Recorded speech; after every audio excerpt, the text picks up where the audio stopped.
All right. Welcome, everyone. Excited to see you for Clambake, a virtual 2021.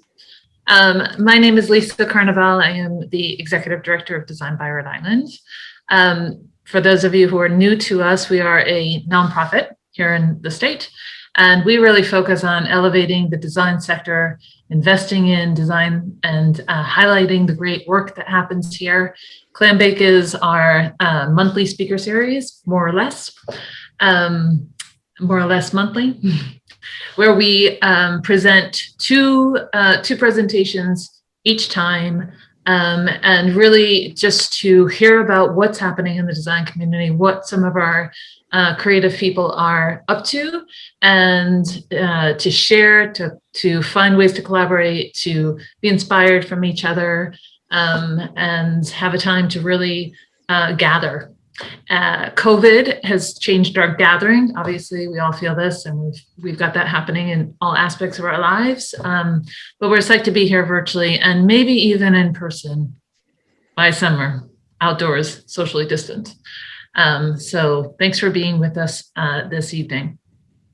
If it's your first time at a Clambake, what will happen is we actually have 3 speakers tonight, but still the 2 presentations. They run about 15 minutes each, and then we break into Q&A following each presentation. That's the format we'll have tonight. So one of the things that makes Clambake awesome is the engagement with our audience and the questions you ask and your participation in the conversation with our presenters. And so make sure to be sort of thinking about them and drop your questions in the chat. I'm here, Eliza's going to be checking that, and we'll facilitate a conversation between you and the speakers during that Q&A portion.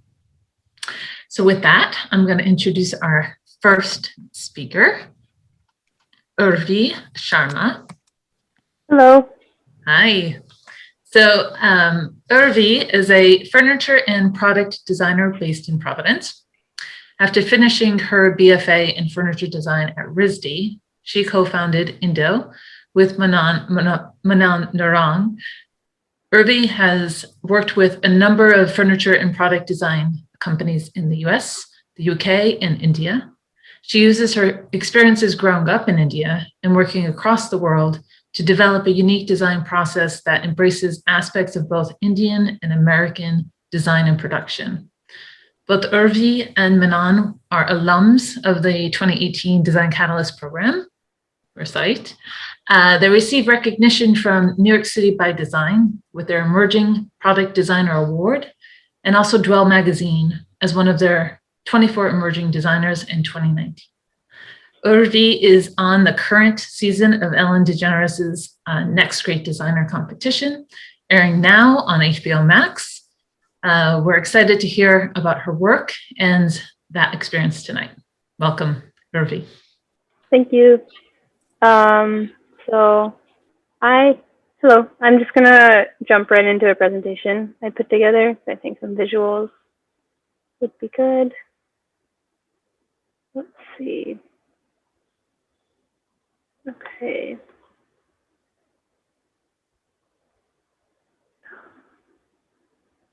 Can everybody see it okay? Okay. So I guess we'll just jump right in. So I'm Urvi, and my company is Indo. We're a furniture, product, and lighting design company studio located in Providence, Rhode Island. And we founded Indo in 2018, which was just after I had graduated RISD with an undergraduate degree in furniture design, and my partner Manan was actually still a graduate student. We had been working together sort of informally and decided that, this was a good way of putting our work together and showcasing it to the world. And what we do at Indo is, being Indian and American designers, we use our experiences in both worlds and knowledge in both worlds, and bring it together to try and reimagine traditional craft techniques and how to reapply them or translate them to suit contemporary needs. So when we launched, we actually went to New York and showed our collection at the Architectural Digest Design Show. And that was sort of the beginning. We didn't really go with a plan or anything. It was very improv. And I'm glad we did it that way because we learned a lot along the way. And yeah, so over the last 2 years, we've received a number of different awards, recognitions. We've been published in multiple magazines like Dwell, Architectural Digest, Elle Decor. So I think we've been lucky in that sense to receive all that in the first 2 years or 3 years now. A little bit about us. This is Manan. He's in the call. We just thought it would be easier to have one person do the presentation. But he was born and raised in New Delhi. He's actually a licensed architect in India. Studied at the School of Planning and Architecture. And after studying, went and worked in his family's furniture business for 5 years, which designs and manufactures mostly wood pieces. So after working there for 5 years, he decided to pursue an MFA in furniture design at RISD. And a lot of his thesis was based on using traditional craft techniques and reimagining ways to use them and applying them to furniture. So that's a lot of his background. Keyboard's not working. This is a little bit of my background. I'm the smaller one in that photo. But I am also Indian, but more Indian American, I guess. Born and brought up in New Delhi as well, but we never met. We didn't know each other. And I came to Providence in, 2013 to study at RISD. And I decided to pursue furniture design, and I graduated in 2017. While I was studying, I also did multiple internships at different furniture companies and home design brands across India, the UK, and the US. When I graduated, I actually worked for a lighting designer in Providence, Studio Endo. So learning from him and learning about, resources like DESIGNxRI was incredibly helpful when we were starting our business. And a lot of my degree project in school was about using and weaving in personal narratives into the design process and the final product, so that each object has its own story that it tells and connects to the user in different ways. So yeah, and then obviously Lisa introduced it, but I'm currently a contestant on Ellen's Next Great Designer, which is a reality TV show that's streaming on HBO Max. It still feels weird to say it, but yeah, I took part in that last year and have been waiting for it to come out. So I'm really happy with it. And I'll be talking about it a little bit as well. But I'm kind of just walking through Indo's work before.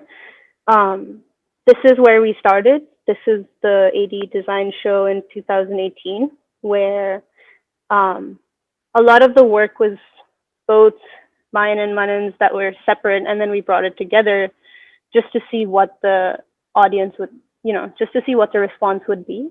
And it was incredibly positive, which was encouraging. The first thing we worked on together was the credenza, the blue and white striped one at the bottom right that you can see. That was kind of the first piece we made together. Whereas the rest of it was kind of like, it was technically his project or my project. And, technically it was one or the others, but yeah, this is where we started. And the response was incredibly positive. We realized that, we were doing something that people were responding to, and there was a potential for us to create something out of our ideas. So we decided to move forward with it.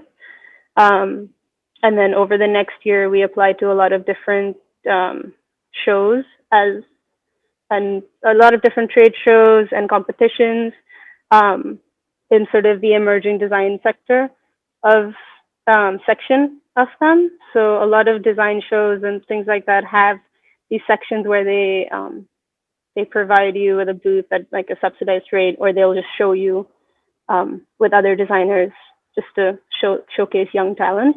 So we really took advantage of that. And we also applied for the DESIGNxRI grant, which was in 2019. And with that, we were able to expand our collection into and start working on new things, including mirrors and the pilar tables, which is on the bottom right. So with the help of the grant, we actually developed that product line. And, you know, after a year of showing, we had more experience, and we also had more knowledge on how to design so that it'd be easier for production. So using all of that, we approached these two collections and went to the AD Design Show the next year, much more prepared and much more ready to, you know, take on potential customers. So that really helped. This is a little bit of the design process for the pilar tables, which we worked on in the beginning of 2019.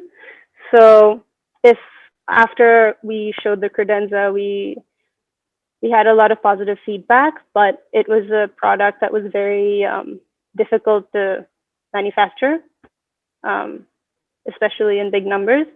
So we decided to reimagine the dip dyeing technique, because that was what people were responding to, was that bold use of color. But to make it more practical was kind of the challenge with these tables. So what we did was we changed the process a little bit, made it more efficient, but it was different enough that we could make a new collection out of it. So that's a little bit of, you know, where we started and then where we ended up with the tables. And that's actually been one of our best sellers. So these were really successful, which I'm really happy about. And then this was the Mura mirror, which was based off of one of the tables that we had the year before. Again, like, it's based off a very traditional stitching technique for making small stools, but looking at it in a different way and how we could reapply it to a new object that maybe, you know, didn't serve the same purpose. So that was an interesting project as well.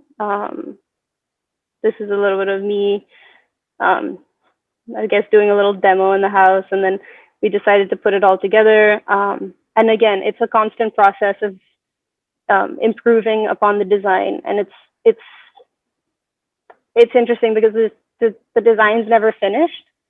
So even today, like, we have these products online, but we're constantly improving. We're constantly getting better and making the product better and more finished and more, you know, I guess just keep going and exploring with what we can do with this process. So last year, what we decided, oh, sorry, this was supposed to be before, but this was at Wanted Design, which is another trade show in New York in 2019, where we kind of, we were in the emerging designer section, which is called Launchpad. And we basically showed, you know, our three best, we only had so much space. So we had to show like the best of the best that we had.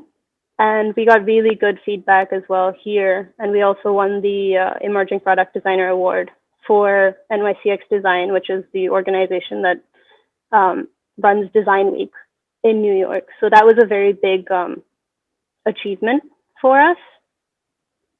So yeah, we started getting a lot of positive feedback, and people were, you know, responding really well and purchasing our products. So we decided that something like the Mura collection, which was really successful, we wanted to expand on that and introduce it in more ways into the home. So last year, before the lockdown, we decided to work on a lighting collection, or like a series of lighting products, lighting fixtures within the collection. So we came up with 2 sizes of sconces and 2 pendants And these are a couple photos of both of them. And again, very similar technique, but a different application, more variety in materials, which is, it's very small details, but that's what actually makes a huge difference when talking to potential customers. You know, an interior designer will notice that the strap is leather and that there's a little brass button on there, and they can see those details and appreciate, you know, that these are quality products. So this was what we were planning to show last year at the trade shows, but of course COVID happened, so we had to sort of change direction, and we just decided to launch them online. Let me go back a little. And yeah, this was also around the time that I was getting ready to film the show. And so I was getting really excited, but then that got sort of indefinitely postponed. And it was supposed to be filmed in LA, and it was all exciting. And, you know, that sort of just got suspended. So we were in this, I guess, limbo stage for a little while. But we kept going. And then in July or August last year, I got a call that, you know, okay, the show's back on, and we're not telling you you're in it, but you're in it. But we're also going to do it remotely, so you get to, you know, figure it out on in your city with your vendors and all of that. So it was an opportunity I couldn't say no to, for sure. Even though at the time I didn't actually have a shop. We were moving. We were in a shared space, and everybody was moving, so we were kind of disbanding. But I managed to pull it together, and then put this, you know, find somebody who was willing to rent me some space, and put together a little mini shop in about 2 weeks. So that was a lot of work, but we did it. And yeah, then it was sort of like a whirlwind adventure from there, because suddenly this crew of like 7 people shows up, and there's cameras in your face, and like everything's happening super fast. But it was definitely one of the most fun things I've done. And I'm going to go through the pieces that I designed. So there's a little bit of spoilers. I apologize. But yeah, I think it'd be good to talk about how this show really helped show my design process, especially in such a limited amount of time and under such pressure. So yeah, let's go. This was the first challenge, and this is the Pit 2 console table, where literally the first day of filming, there's a giant truck that drove up that I wasn't allowed to look at, and then it sort of just dumped a pallet of big, huge rocks and a crate of lumber. And the challenge was to pick one of each and just make something. So it was straight out of the, you know, from the get-go, it was just intense work. So I ended up picking like this big slab of maple that was kind of the cleanest of the lot, and then this giant block of marble, which was at least 250 pounds. That was kind of roughed up, and got to work. And yeah, I honestly looked at the rock for a day, and I didn't know what I was going to do.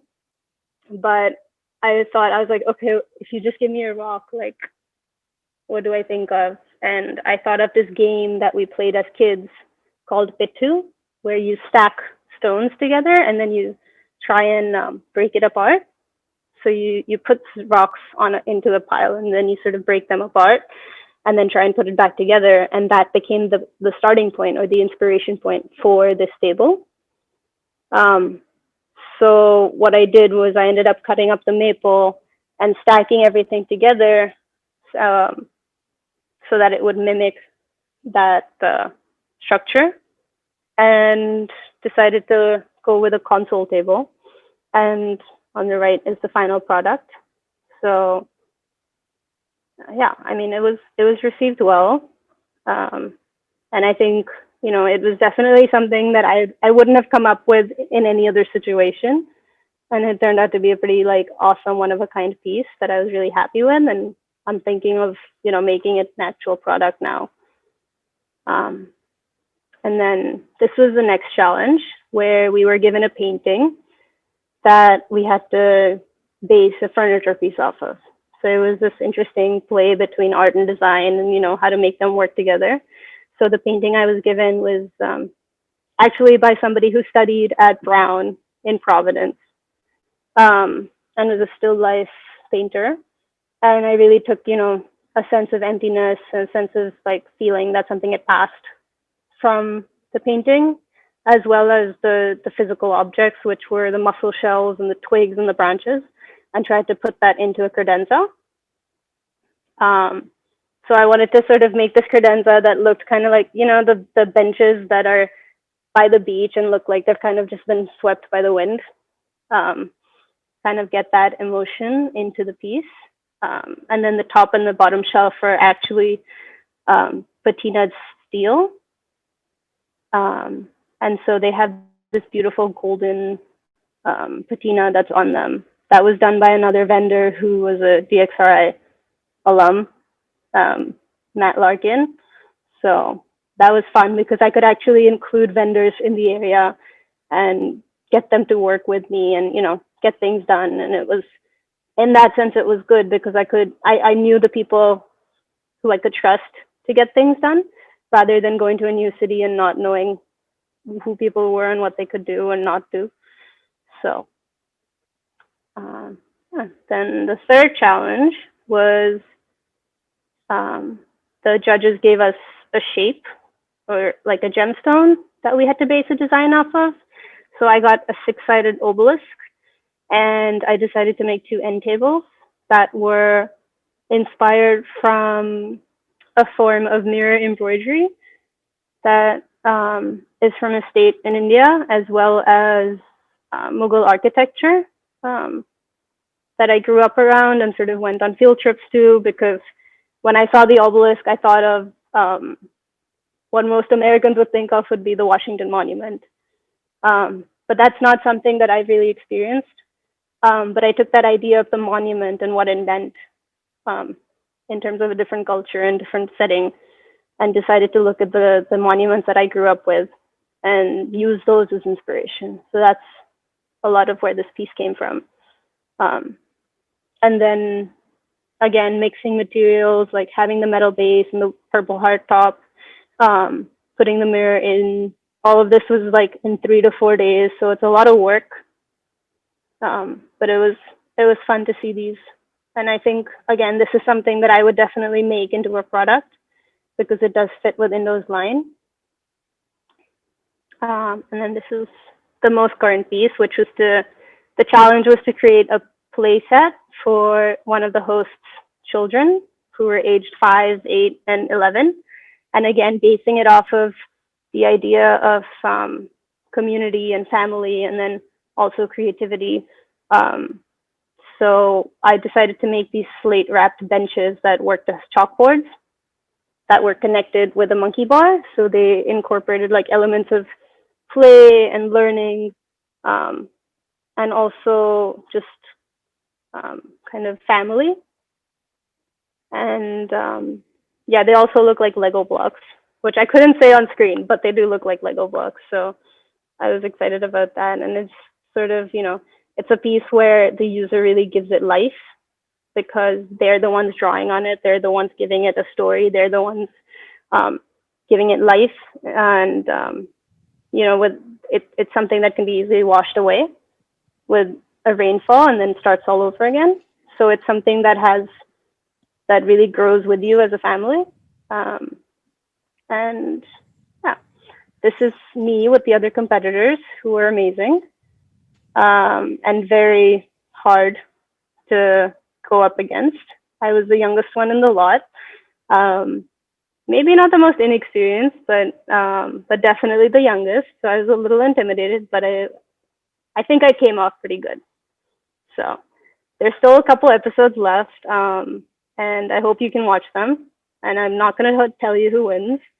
I can't do that, but I'm still in the game. So if you can, please tune in. And then this is just a shot of our studio that we have in Providence, that we moved into after the show because we had to actually find a more permanent place to stay. So yeah, this is where we're at, and it's very exciting because now we can really get to, you know, grow our business, and I hope that this opportunity just takes us forward even more. So these are a couple of the shots. That was the middle one is a dining table in context, but the side ones are actually what we made, photos that we took in the studio, which is, it sounds simple, but it's something that we haven't been able to do. So really, you know, use our space, make it more about lifestyle and like what our brand stands for. So that's what I'm excited about right now. Thank you. Amazing. Urvi, thank you so much. Thank you. That's so exciting. Such good work. We've got a lot of comments in the chat about how impressive and how. Oh, I wasn't looking at the chat. Yeah, but you'll catch up on it for sure. There was just one question that Manon did answer, but I wanted to call it out just for everyone.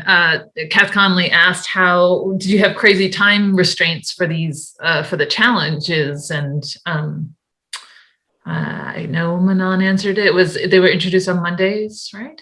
How did that go? Yes, they were introduced on Mondays, and then we had till Friday 5 p.m. to finish them. Amazing. So it was ridiculous in terms of sourcing. I mean, we basically, and then not to like take away, it was like 3 hours of filming each day that you had to like take a chunk out of. So it was really not 5 days. Wow, that's great. So questions you can drop in the chat. I'm also going to make sure I can see everybody, because if you want to use that, you know, raise your hand function, you can also do that, and you can ask your question yourself. But I have a few to start to kick us off and spend a couple minutes. I guess what really I love about your work, and it seems so clearly part of who Indo is this tie to culture. And I'm psyched that I got to watch the episodes to date on HBO Max, and it comes out a lot in your work. But is that a piece, like, so that sense of calling upon your culture and your history in your design work, like, where does that come from? Is it something that is just naturally who you are, and that's where you kind of derive it from, or is it somewhere along the lines that became, you just found yourself designing to your culture? Does that make sense? Yeah, no. I would say it was very unnatural. I kind of had to force myself to accept that it was part of who I am. I tried for a very long time, especially while I was in school, to dissociate and to sort of blend in with the design aesthetic and the approach that I was being taught. But then I realized that I was sitting on this like gold mine, basically, that nobody else had access to. And I had, like, if I didn't take advantage of it, it would be kind of a waste. Yeah. So it definitely is a process, and it was a process and still is, of learning how to use it. But no, it's not like straight out of the gate that it was something that I was ready to go. Oh, that's cool. And so the actual pieces are very, like, they're very textural, and there's a lot of weaving, right? So talk about that process a little bit. It seems like it's very hands-on and super important to the way you make, maybe the way you design. So maybe talk a little bit about that process, and then what you learned in terms of how to manufacture them. Yeah, I would say that because a lot of our work is based in Indian design and craft, or rather Indian design, craft is an essential part of it. And handicraft is such a big sector that, you know, it would be wrong to not include it and include its importance in the product. So having that element of the handmade is vital in all of the products. And weaving and a lot of the textile techniques that I use I'm generally just interested in making those, and I'm more interested in doing it working by hand. So that part kind of came naturally. At one point, with the peeler tables, we looked at different ceramic techniques to see how the dip dyeing would work. Yep. So it really depends. We have a question here from Brent Runyon. Is Providence a great place to be a furniture designer? Yes, very much so. Why? You have a really good community, and it's you have a really good community. You have people who are willing to help you out, and it's easy to keep costs low. Yeah, it's just a good place. People aren't competitive in the bad way; they're competitive in the good way. So. Yeah, that's why we like our Rhode Island design community. So another question. So, I had a similar one, but Jonathan Howard is asking, what part of the competition process will you apply to your practice? I think any elements of the urgency, the sort of pressure, any elements will you bring to your practice? I think maybe using sort of that 5-day time limit to come up with an idea or a baseline for a product would be something helpful, but I'm not gonna, I wouldn't go from start to finish in 5 days ever again, or sort of in the real world, because there's always something that can get improved on. I wouldn't feel good about putting a product out there that I had made in 5 days. And really making it, but it's an amazing place to start because you're under so much pressure that you have to come up with something, and you don't know what you're going to do at that point. Right. So there's a good follow on to it from Claudia. How long do you take to improve the design for production? How do you look at marketable solutions? So how are you sort of adjusting it to what would that space be between that iteration process to like final market, and how long would you take? I'm not sure there's like a set time for every product. I think it depends on the product too. I would say that at some point you do have to just let it go and trust in your ability as a designer to put it out there in the market. And it's never going to be right the first time, but you still, you get it to a point where you're like, okay, I know I can sell this and I know I can make this efficiently, and I'm going to put it out there. And then as you keep making it, you learn that more, and you learn different ways to make it better. So that part is continuous. That part keeps going. You're never fully finished with a design. You just keep improving it. But that starting point, I don't know. It depends, really. Like sometimes it can take a week. Sometimes it can take 3 months. It really doesn't stop. That's awesome. Yeah, I would say like, okay, the lights, I think the lights took about a month and a half. So that would be the last one. So I have one last question for you before we move on to our next speakers. What's next?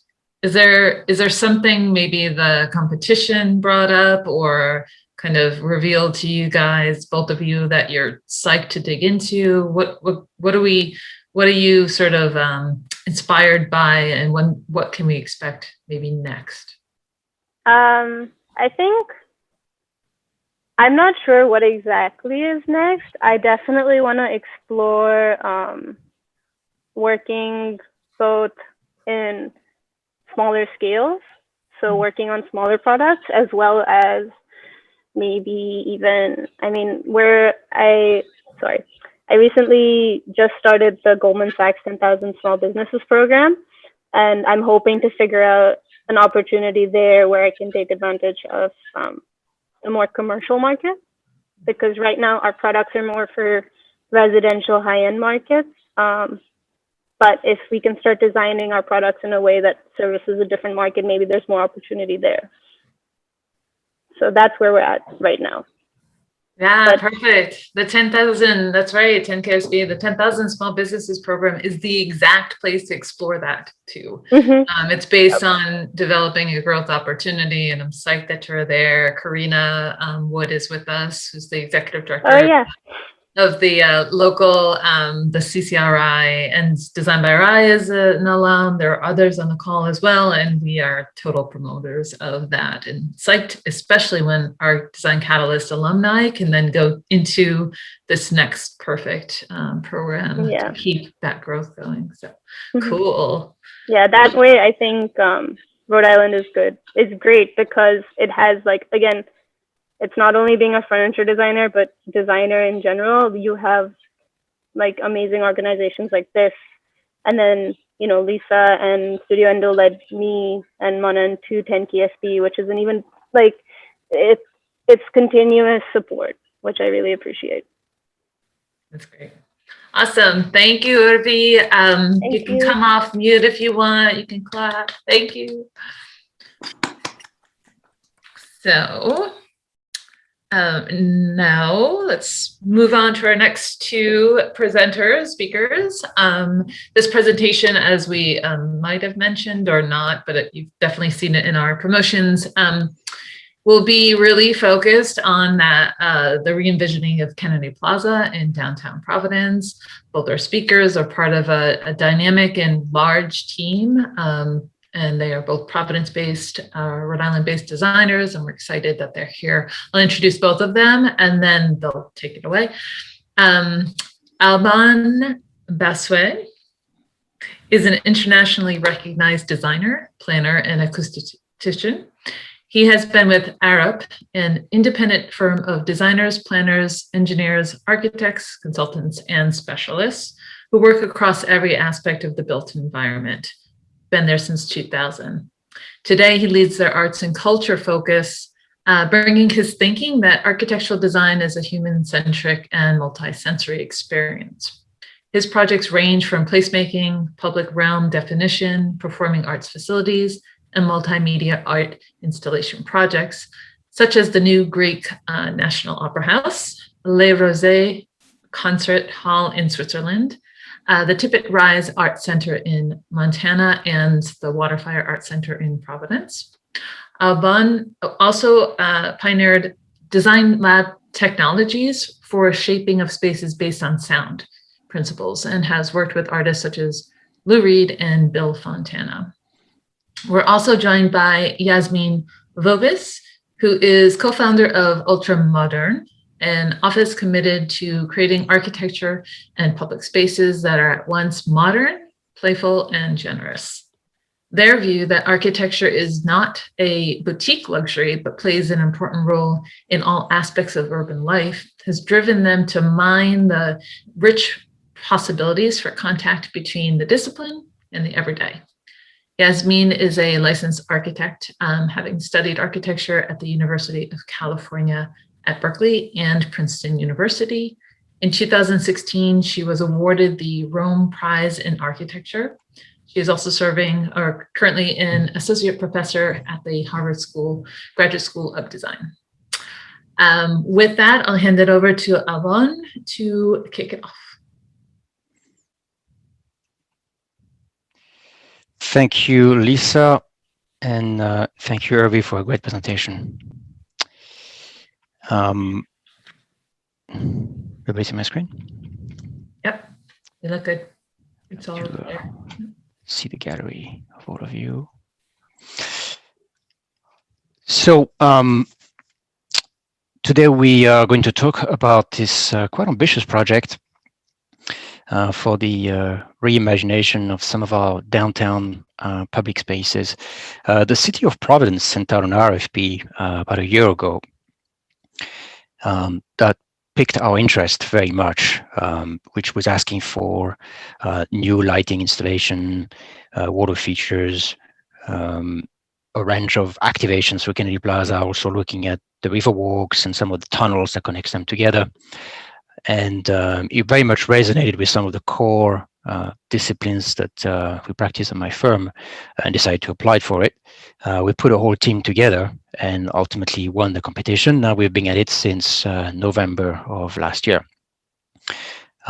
Just to give you an overview of the spaces concerned in this project, it includes the whole of Kennedy Plaza, the rink, the tunnel under Exchange Terrace, the tunnel under Memorial Boulevard, the basin, and the river walk connecting to Steeple Street back to Kennedy Plaza.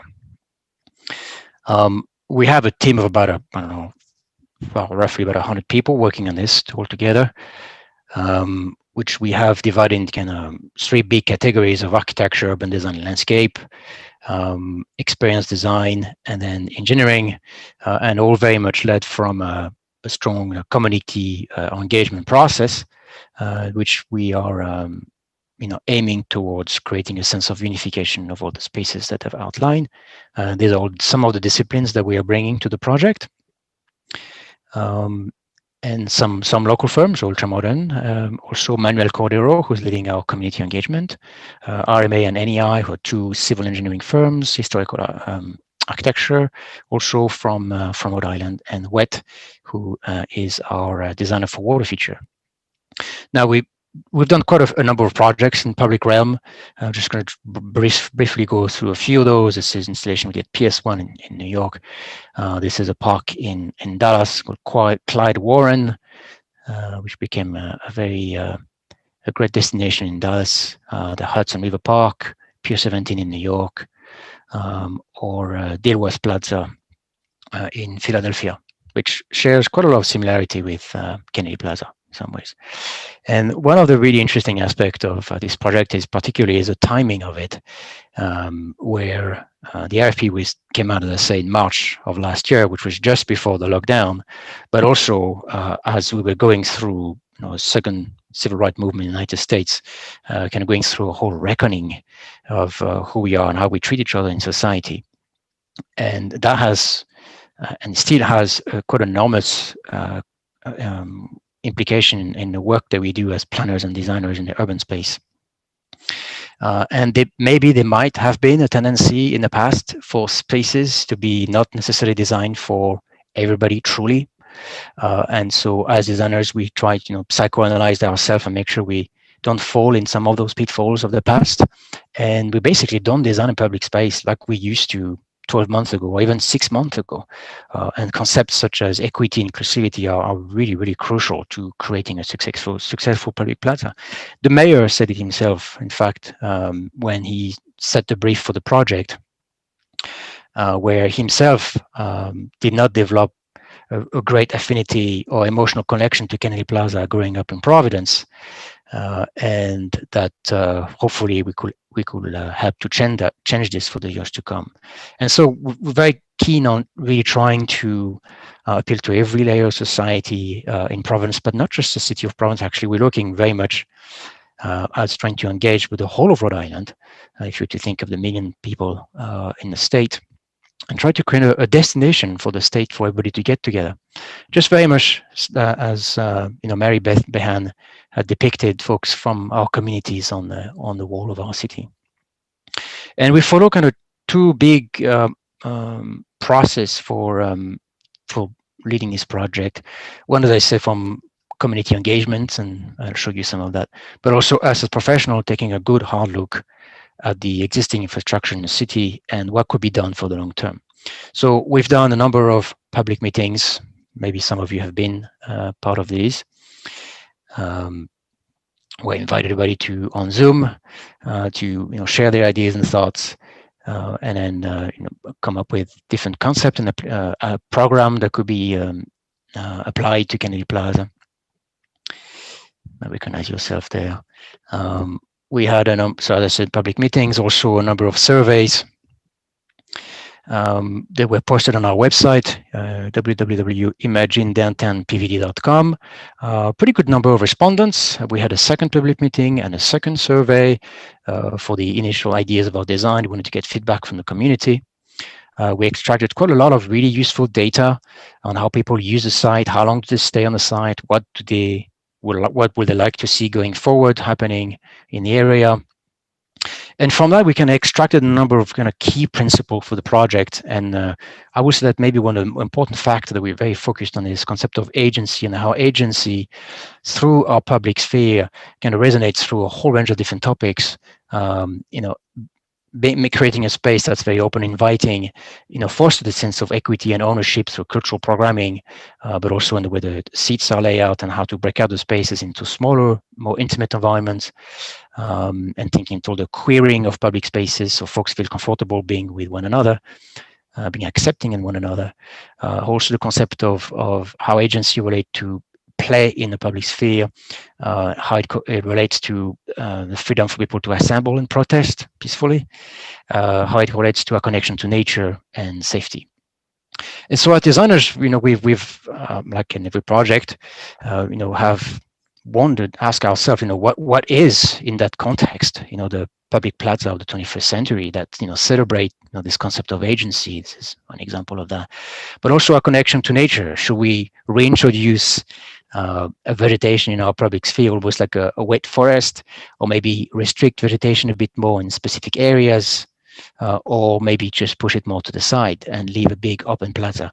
We see Kennedy Plaza a very precious asset, not just for the city or the state, but also for the country. It's very rare to have such a big public plaza that can serve a really great range of purposes for big assemblies of people, concert events, but also protest of all kinds. Also, we are planning to bring a lot more play, or as I say, in our public plaza, and the element of water. So how to think about water in a fun and interesting way. And this is what we did for Ideal West Plaza. This is in Albania. We didn't work on this, but how the water is being used instead of jets, but as puddles, creating some very interesting shapes and colors on the floor. Also creating environment shades where older folks can watch younger folks having fun and play. There's a whole range of interesting synergy to create there. How to think about furniture, how they relate to the overall architectural gesture for the plaza, and fun furniture element for people to lounge and relax. Also, how to think about urban poetry that can surprise and create an element of beauty and poetry through a public place. Could we also maybe envision areas that could be recreated by our own community and changed every year, like this basketball court in Paris that's repainted every year, or the river walks? And so based on all of this early work we did at the beginning of the project, we then started to draw some typical user journeys. We looked at bus riders, we looked at teenagers and downtown workers and a whole range of other scenarios. And we kind of looked at how do they use the plaza and the site, where do they typically go, and we mapped those different center of activity. And then the other aspect of our work has been to take a good hard look at the area. Kennedy Plaza, as we know it today, has a number of problems. The overlay of buses, cars, and pedestrian is just a recipe for disaster. They have been accidents, and there will be accidents going forward because it's very confusing in terms of wayfinding and then the collisions of traffic and pedestrians. So this is something that we would like to improve. The rink is a fantastic asset for the city. Everybody loves it.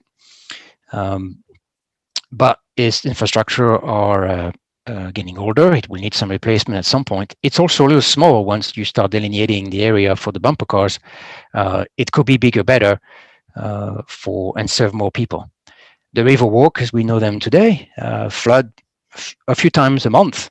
Just taken in February of 2021, and they're obsolete. They do not. They won't be able to resist the sea level rise. They are not being able to resist today. So something has to be done for the river walks. I mean, we could, bring some new lighting and new speakers and a whole range of other things, but it's going to be flooded. So there's a discussion that needs to be to have on the future of the river walk. And you see, this is the tunnel that is one of the main connections from Kennedy Plaza on DESIGNxRI to connect with the river walks. There's a lot of negative behavior happening in this tunnel. This is probably not the most glorious way to access the river walk, and also an issue with sea level rise in the future because it's pretty low elevation. So having looked at all of this context, as a team, we've decided to propose a few big, bold moves to the city. Um, it was a bit of a bold move on our end to do this, but we felt it was really the right time to do this. You know, Kennedy Plaza has gone through a number of revitalization plan in the past, and maybe this is the time to really try to get it done. And so the very first big move that we proposed was to close Washington Street on the east approach and avoid this conflict of cars and pedestrian and buses together, and try to regain all of that space together between Biltmore, Burnside, the Rink, and Kennedy Plaza as one big public realm connected all together. And that's what I'm showing here briefly in our early scheme. And we're showing here the bus locations that are currently being proposed by RightDot for the multi-hub plan. I understand that this week was published an article that they might postpone that plan for another year, but we are still keeping those positions for the moment. Our next big move was to close the tunnel under Exchange Terrace and Memorial Boulevard, and to create a new access to the Riverwalk at a higher elevation by connecting Memorial Boulevard to Exchange Terrace with what we call a mini High Line, a small bridge that will be going over this parking area. And that will then, we will create a new crossing on Memorial Boulevard with lights and bumpers and try to make sure that the cars are slowing down. And then instead of accessing the Riverwalk from underneath, the Riverwalks will be accessed from above by creating new Riverwalk as steps going down to the water. And that is now our third big move, which is to renovate all of the Riverwalks at a higher elevation. I'm going to show you what that looks like. This is the current elevation under normal condition of the water and the Riverwalk. That's prediction for 2050 and prediction for 2080. And so the Riverwalk that we propose is to go above that height. Now, this is some of the typical sections that we have developed with our landscape architect, Stimson. We're planning to leave the Riverwalk, the existing one, as they are, and to use them, in fact, as planters and bring natural vegetation and riparian vegetation from Rhode Island around the Riverwalks and between those pathways for the Riverwalks, creating a nice natural way to walk along the water. You can see there the before and after are the intervention that we're planning. And some of you might have seen some of those renderings on our website, views from the Riverwalk into the basin.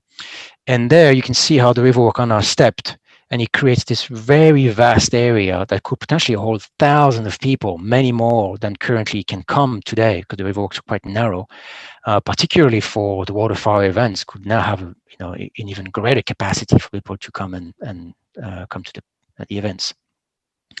Another view from the pedestrian bridge. And you can see that what we're trying to do is, we know the water is not going to be the same in 2080 immediately. It's going to be low for a while. So our plan is to gradually raise the Riverwalk platform over the years and to try to keep that intimate connection between the public and the water, which is an interesting aspect of going to the Riverwalk in the first place. Some other views there.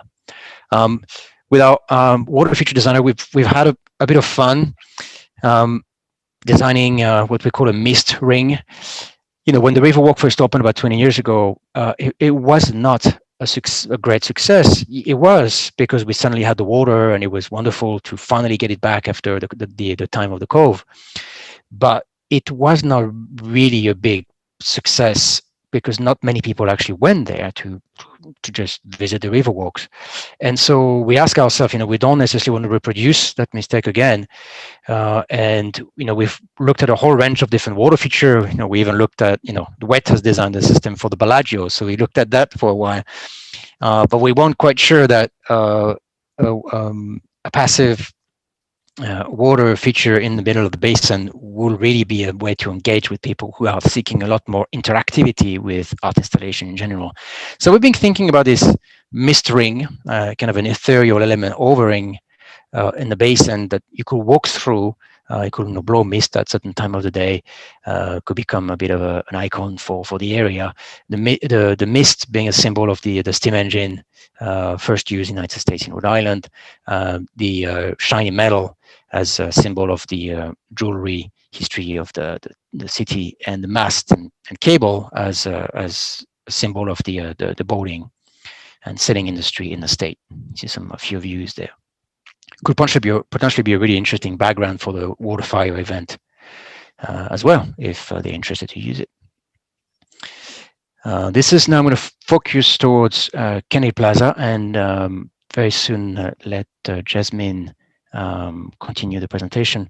You can see there in this snapshot how we're trying to unify Biltmore and Burnside the Rink and Kennedy Plaza together. Another big move that we are proposing to the city is move the rink to the center of Kennedy Plaza and make this rink a more fun experience, as if you were ice skating on a frozen lake or frozen river with vegetation. We call it a riverine experience. And then to free up this entire space left by the old rink and to turn this space into an area for teenager engagements and youth engagement for a whole range of activity that we can show you afterwards. And then in the winter time, so there will be a rink, and then flip into the summertime into a large splash park with an interactive water feature there too. We've also mapped very carefully all the different potential pathways for pedestrians through the area, and look how those different accesses to and from will then start delineating area for different components of the program to exist. And I'm going to let Yasmin pick it from here. Thanks, Alban. I'm trying to unshare here. Oops. Let's see here. I don't know how much time I took. We've got some great questions in the chat, and just wanted to reiterate, I forgot to mention at the beginning, but the team would love your feedback and thoughts around this design. It is still in progress of being iterated before it gets finalized. I think later in June, July. So thank you so much for having us, and I'll just kind of pick up on Alban's presentation. I'll talk a little bit more in detail about Kennedy Plaza, and just to introduce myself, I'm Yasmin Vobis. I have a partner called Erin Forrest at Ultramodern, who I think might be watching with our daughter from at home. But this whole question of what makes a 21st century civic center that I think Alban has brought up, how is it really a place for the people, is really central to the work. And I think there are a few qualities that we started to think about when we started this project, thinking about the space of Kennedy Plaza as a space that would allow for many simultaneous voices and activities to unfold in the same space. We also think that the 21st century civic center should be immersive, creating deep and meaningful experiences and reconnecting us really to the broader landscapes and communities in Rhode Island. And that this 21st century civic center would be very active and lively, and that we really think of it as an open field for the vibrant celebration of the everyday. I'm going to show a bunch of slides. The work is all in progress, as Lisa mentioned, so please provide us with your feedback, but you'll also see that some of this work is in progress. So one of the first things that we did after the first community meeting in December was to take all of the ideas that people brought to the table and start to lay them out spatially on the site. And we tried to distill all of the ideas and kind of things that people wanted to do in the space into a series of overlapping areas where each area would provide the kind of space and support for the things that people would want to do there. So each area we imagined would be anchored by an element that is designed for people to enjoy. So for example, on the eastern end of Kennedy Plaza, a large shade canopy. In the center of Kennedy Plaza is a splash park and ice rink. A welcome center that basically serves as an entry point to this whole area, and then a space for playing that we've been calling the free space. I'll take us kind of a little bit more through each one of these. So the first of these is the Welcome Center, which would be situated right across from City Hall. We really imagine this as a new front yard for the city, and we're proposing to restore the historic trolley station and also use the RIPTA building to become the Welcome Center, which is really a kind of public presence for the Parks Department, RIPTA, and also a city services information point. The program for this Welcome Center would be quite direct. It's a resource, it's a place to get information, to access city services, to use the restroom, to stow your bag, and also to use the internet. Now, on the other end of the plaza, the big shade is basically a generous open canopy structure that frames the eastern end of the plaza. And it provides some basics like a cafe and restroom, but more than that, it really creates a big shade shelter and a kind of warming area for everyone. In addition, it's home to vital social amenities for those in need. And the idea is that this big roof structure could also host farmers markets and concerts. And in fact, we're designing the structure to accommodate a large stage and to contain the infrastructure for big performances that can really take over the full space of Kennedy Plaza. So again, the kind of program of this area of the big shade is pretty crucial. It creates, I think, what we feel is a vision for what compassionate public space could be, something that can be very inclusive. And it tries to house all of this in a lightweight and a kind of enjoyable space where the city life can unfold year round. As Alban mentioned, the center of Kennedy Plaza is reimagined as a space of play for all ages, specifically water play in all of its forms. So we're imagining a space that transforms from a water feature in the summer to an ice rink in the winter. So in the summer, this kind of interactive water feature that Wet Design is working on would create a splash park where basically everyone in the city can come downtown to cool off. And we're also imagining that kind of extends into the evening hours with dynamic lighting installations. In the winter, the space would transform to host the newly expanded ice rink, which is really a kind of, would allow for a more exciting skating experience on this kind of ice river. And you'd be surrounded by these dramatic views of the Providence skyline, which I think is one of the kind of most amazing things about Kennedy Plaza. So the programming of this area is really intended to center play in the heart of Kennedy Plaza for people of all ages. It's flexible and can transform from day to night and from season to season. And on the right, you can see just a couple of precedent projects that we've been thinking about. The free space, the location where the ice rink is currently located would provide spaces aimed at teens, trying to foster a spirit of open-ended play and creative agency among the young people who are actually among some of the most, the principal users of Kennedy Plaza today. And what we mean by free space is essentially, that the space is not only free to use, but it's also really kind of space for freedom of expression, a space where one is really free to be oneself. And the intention is to include basketball and volleyball courts and play and landscape elements that suggest activities, but really wouldn't really prescribe them. There'd also be a cafe to provide concessions and restrooms for this part of the park. And then Alban is actually going to talk a little bit more about how this space can be kind of flexibly used in a little bit.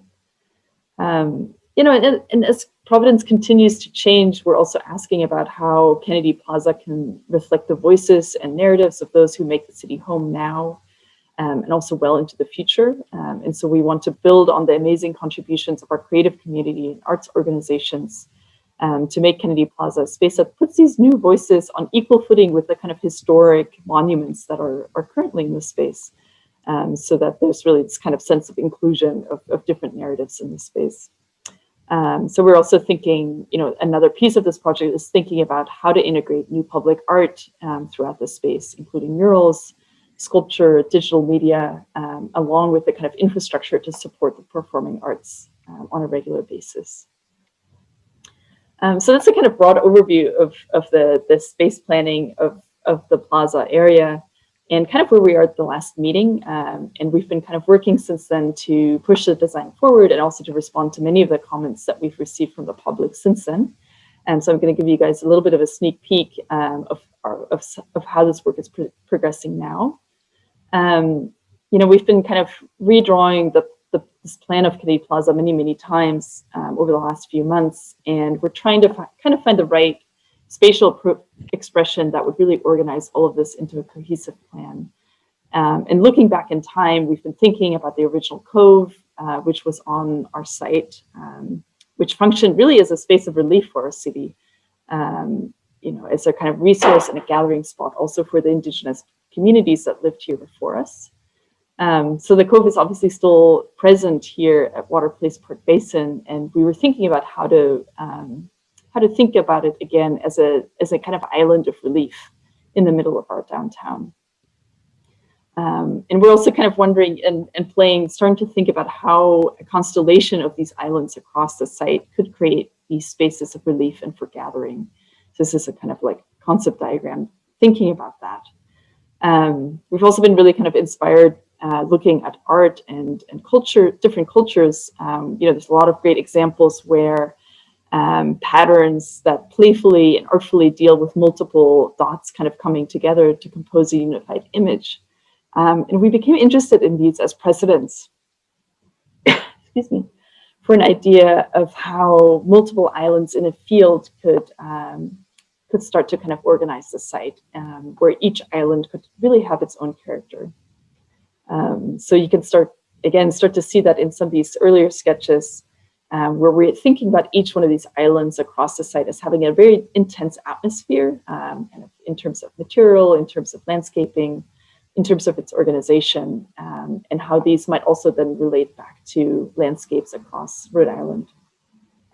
So here you can see kind of like more recent site plan with this concept of the islands overlaid, which are these kind of circular elements that you'll see in this drawing.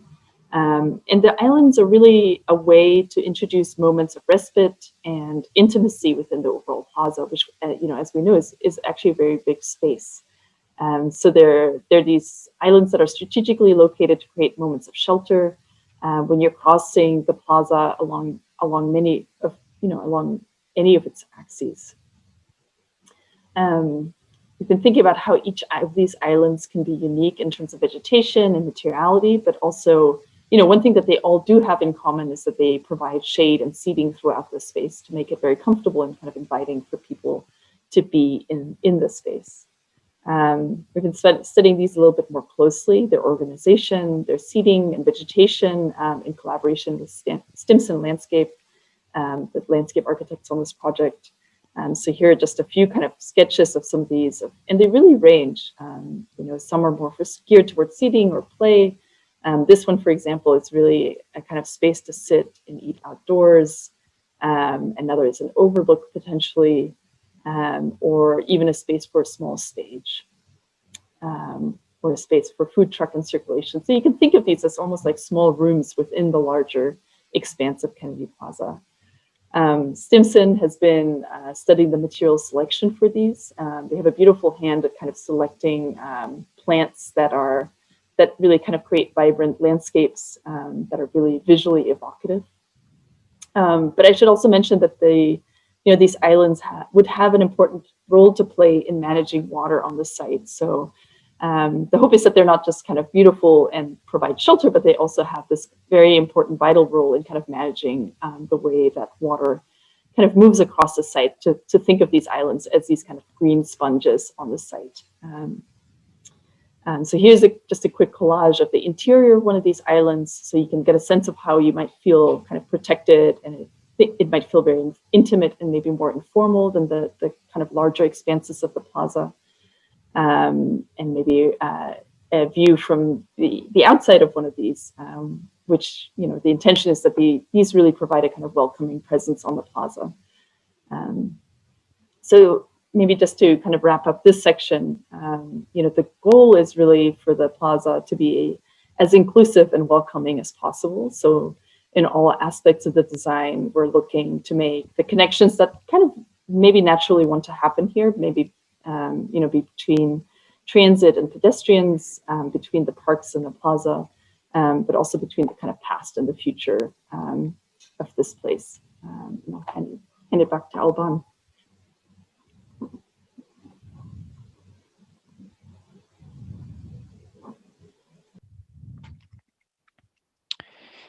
I'll go through this quickly to finish off. Providence folks like to party. and they like to gather in big groups. Think of PVD Fest, please think of Waterfire, and a whole range of other things. So we are planning for a number of locations for large event or medium-sized event to happen in the area. So as Yasmin said earlier, the big shade that's in the southeast of the site will have infrastructure in place to host large sound and light systems for concerts. As you know, Kennedy Plaza can hold up to about nearly 10,000 people or smaller type event. We're also looking at events taking place in what we now call free space. The name is not final. I know there's other things called free space coming up, so we might want to avoid that name going forward, but we welcome ideas on name you might have for this area. It could host also really nice audience capacity, pictures of PVD Fest. Kennedy Plaza could actually be a place for touring events, potentially, or acts coming from Montreal. We can imagine like a jazz or blues festival coming down and having more regular kind of large-scale events on Kennedy Plaza.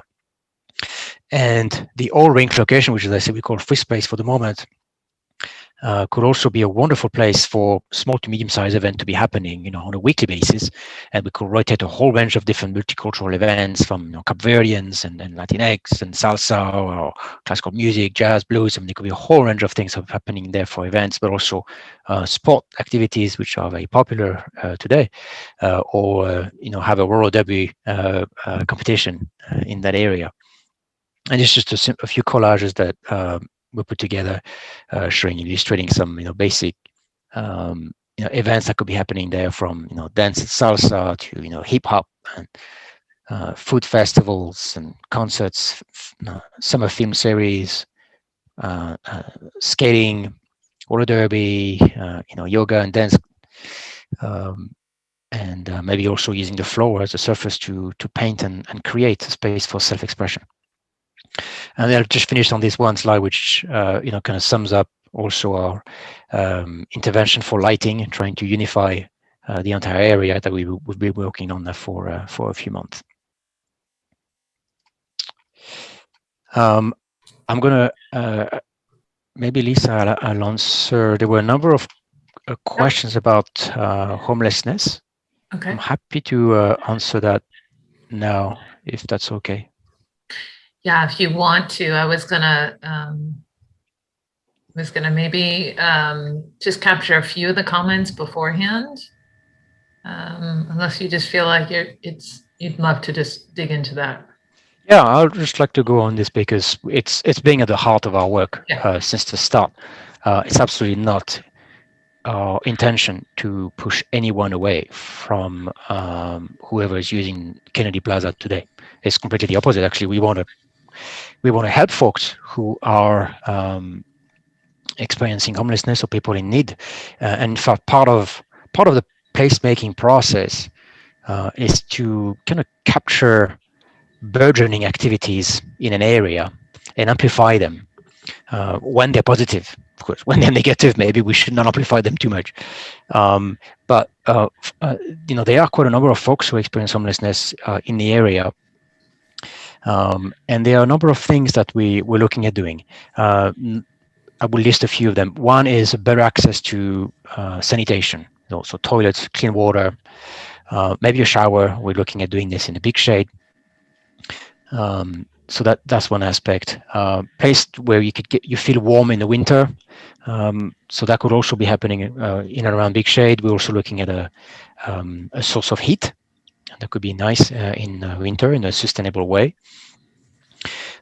In the Welcome Center on the southwest side of Kennedy Plaza, currently the RIPTA station, we're looking to have access to a computer, lockers, and a number of support services to help with folks experiencing homelessness.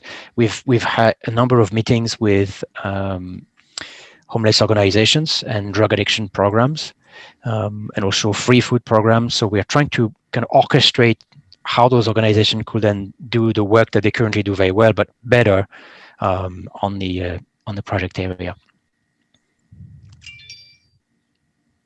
Great. All right. So I think, you might have scanned a little bit of the the comments, but just a few call outs. There was, support for the water park for children, and, that it adds to the lack of public pools and access to water in the summer. So that was a positive. A comment on the misting, kind of reminding of the misting in Arizona when you're shopping, or for the plants. It's lovely. There's some great, I love your creativity and your focus on incorporating free play areas. A couple questions that came in around, have you considered reclaiming space from Memorial Boulevard to expand the Riverwalk space? Yasmin, I'll take this one if that's okay. We don't have a lot of freedom there, folks. It's not all under the jurisdiction of the city, but we we are planning for taking a little bit of space, actually, because we're planning for a new crossing of Memorial Boulevard. Right? So we need to imagine a group of 30 kids crossing. They need to have a landing on the other side, or they're just going to be on this side of Memorial Boulevard. It's not safe. So we're planning for a larger landing on the riverside end, which will then mean that we have to extend the curb a tiny bit and put Memorial Boulevard on the diet in that location there. We're not going to take away any lanes, but in the middle of Memorial Boulevard, you'll notice that there's an area of vegetation. There's also the scoop of light down to the tunnel of Memorial Boulevard tunnel, and that we could gather that space and kind of rearrange the lane and then extend the curb a tiny bit and create a landing on the other side of Memorial Boulevard. We're also looking to do something near Steeple Street, so that we could create a nice bike lane on Memorial Boulevard, so people will connect from the Woonasquatucket Greenway, be able to cross the Riverwalk and then zip up toward downtown on Memorial Boulevard. Can I interrupt there for 1 second? Oh, Jess, of course, hi, yes. everyone. I'm Jess Flummer. I'm a principal planner for the City of Providence. I'm managing this project for the city, and I just want to point out that we're not recommending that we put people on bikes on Memorial Boulevard because we know that it's dangerous. We would have, I think we've been looking at curb separation, so making sure that bike traveling is not within the roadway where cars are speeding by. That's something that we're very interested in. So that's one thing I wanted to point out. We're not putting bike lanes on Memorial. We're putting them next to it, sort of curb separated and out of the way to make it safer. Thanks, Jess. A question here from Leah. I think she's still on the call. Who is planning history trolley tours in Providence, or a history trolley in Providence. So she's wondering if there'll still be views from the roadways around Water Place and downtown in general. So for new visitors, will any of that change in terms of the views? I'm trying to understand. Views from where? And if Leah, if you're still here with, if you're, I know you're here on mute, but maybe not here. I'm here. Okay. Do you want to clarify? Sure. I've been planning this for a couple of years, and I've been driving the routes to try to figure out what would be the best way to see the best views of Providence for people who maybe can't always walk it and or would like to get a good overview before they decide what they're going to do. So right now, most of the views I can get, I've figured out how to do that. If all these roads are going to change, it would be nice for me to have an idea of what that's going to be. So, and I know we are talking about sea levels and raising certain heights of the lower stuff, which right now is pretty easy to see, actually. So just wondering how much of the roadways is really more and accessibility for people to be able to see it without, at least basically as an overview, like what they could still see from Memorial or, God, I can't even name all the streets, but driving around downtown rather than just straight through Kennedy Plaza to see the buildings, the history, that kind of stuff, and how much is this going to change all that? Well, Jess, unless you want to answer, I can take a stab at this. I mean, my gut reaction to that is that we're not really changing the roadways at all. The biggest, I guess, like car traffic impact would be the closing of Washington Street from Dorrance on the City Hall portion of Dorrance over to Memorial Boulevard, so that we're reclaiming all of that space in Kennedy Plaza. Okay. But other than that, there's not really any change to vehicular traffic other than just sending folks around Kennedy Plaza instead of through it like you can today. Is that true for the buses as well? Yes. Yes, it is. And I know there was a question about the transit piece of this, and we've done our best to accommodate RIDOT and RIPTA for whatever they need for their future plans. We know, as I think Alban mentioned, that RIDOT is potentially pausing their plans. RIPTA has some other plans to work out amongst themselves in the interim, but nothing that we're doing is precluding transit from using this space, except for the closing of Washington Street. But we've made sure, the team has made sure that there is enough space for buses to work there. To drop off downtown still? Correct. Okay. Yep. Yeah, cool. Thank you. What were Can I ask a clarifying question around that? So right now, Kennedy Plaza is thought of as the bus hub. You know, every city has a bus hub, right? It's the place where all the buses are. Will it still, do you think? Or is that been thought of as a repositioning in a sense? You know, that city won't have a bus hub, or it's going to be a decentralized sort of system? I mean, I know that it's moving in that direction, but I guess I wonder about how these designs are changing and kind of repositioning what that means for us. the bus? Most of the bus stops are, I mean, in the area. They're along Dorrance, along Exton Street, Exton Terrace, and as we are discovering, RIPTA is maybe looking at something very close to that area as well. So it's all there. And it's happening almost things are changing on a daily basis regarding to the bus right now. But I personally, for the scheme, I would welcome to keep the buses, because the buses bring people.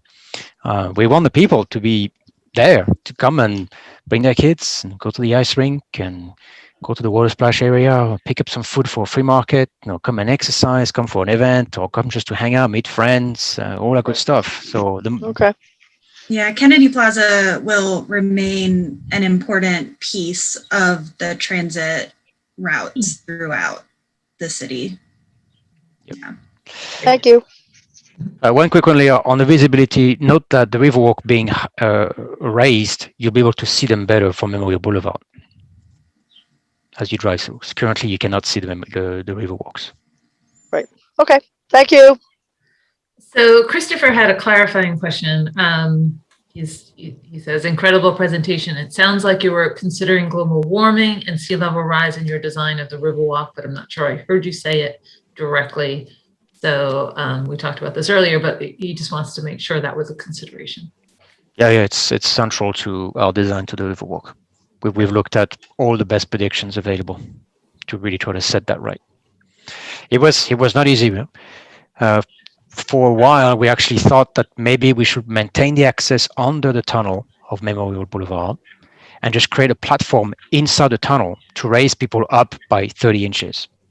But that gets you to 2030, 2035. So you will have invested a ton of money on this new access and then put lighting and a whole range of other things, electrical and all of that. And it's obsolete in like 10, 15 years.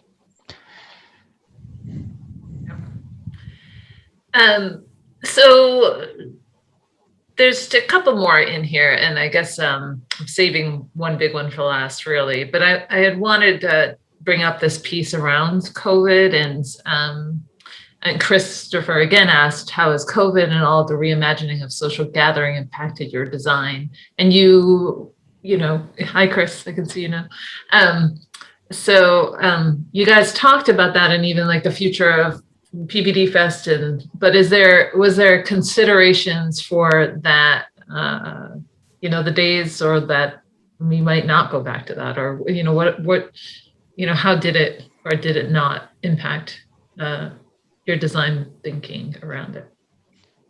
You're essential, but I want to actually let Jess or Yasmin, if you want to answer this, I'm happy to. I mean, please, if you want to answer it first. I can say, I think it's such a fantastic question, and I think it's something that does tend to come up in our meetings. And I think there's a couple of things to think about. I mean, one is just the kind of like vital importance of this space as a place to walk, as a place to be outdoors and to be able to kind of socially distance. And so I think trying to think of how to connect everything better, how to connect the city better to this space and to allow people to kind of enjoy being outdoors more, I think is definitely, I think adds an urgency to the project. To think about like how do we gather as a city that's not indoors, that's not in the mall or somewhere else. I think then there's more smaller grain, fine grain discussions that we've had about large scale tables on a site and whether or not that is appropriate in a future where you might not be able to kind of sit closely together. So I think in all of this, I think these questions do come up, and it's actually a pretty exciting time to be thinking about all of them. In the arts and culture sector, with our client going through the pandemic, this has been a tragedy for many arts and culture organizations, for artists, and also for us as audience members, not being able to gather together. And that has forced a number of organizations to rethink how they operate, but also how to rethink their public realm, now becoming even more important than before. Now, this RFP came out just before the pandemic really hit, so we can't make a direct association between the pandemic and the desire for Providence to improve their public realm, because it needed it for a few decades before also. But we see that from different clients around the States and in other countries where the outdoors become an even more important place for people to engage with one another. It's safely. It was crucial. We were quite paranoid at the beginning of the project with the way we were thinking of egress, evacuation path, like the tunnel, for example. One of the drive for not using the tunnel as well during the early stage of the project was, the tunnel would just channel thousands of people. Imagine PVD or water fire. You just, now you can't respect a 6-foot distance anymore. So with the infrastructure we're planning here, we'll actually give a more generous spaces for people to be safely socially distanced. But another big aspect of this, which is more profound, is how the pandemic is impacting our subconscious, our desire to gather as human beings together, and that's troublesome. And as planners and designers in this field, I think we need to re-educate people to get together and not fear each other. And that could be an interesting opportunity. This is what play becomes so interesting in the public square, and try to create opportunities for people to be together again.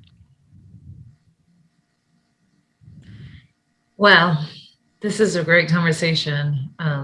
We are really kind of at time. And there's so much more I'd love to get into with this and with you.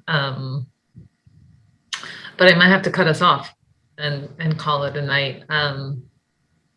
Any last words or any last sort of thoughts or thinking that you want to put out or just kind of land us with to think about as we go into our evenings?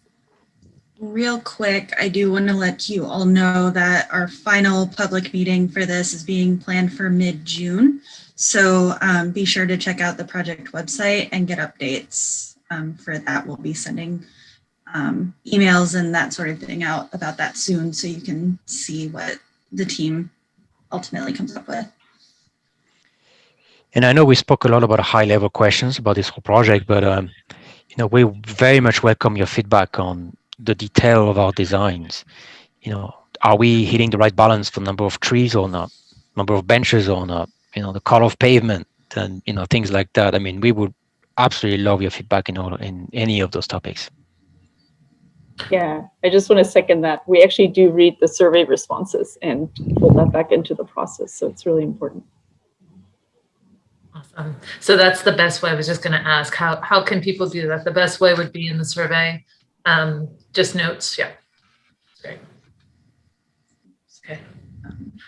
Thank you. I'm also gonna put my email address in the chat real quick in case anybody has any sort of longer form things they'd want to send at some point. So either through the website or through my email address. Thanks, Jess. Well, thank you, Alban and Yasmin, for spending some time with us. There's so much to digest in it. Thank you, everybody, for hanging out and being part of the conversation. There's a lot. I will save and send you guys over the chat as well, because there's a lot of good other comments that we didn't get to and a couple other questions. But thank you. And so our next Clambake is set for June 22nd. And I keep trying to move towards in person. We'll see what happens. Maybe we encourage people to gather in space in small groups, but it'll still be virtual.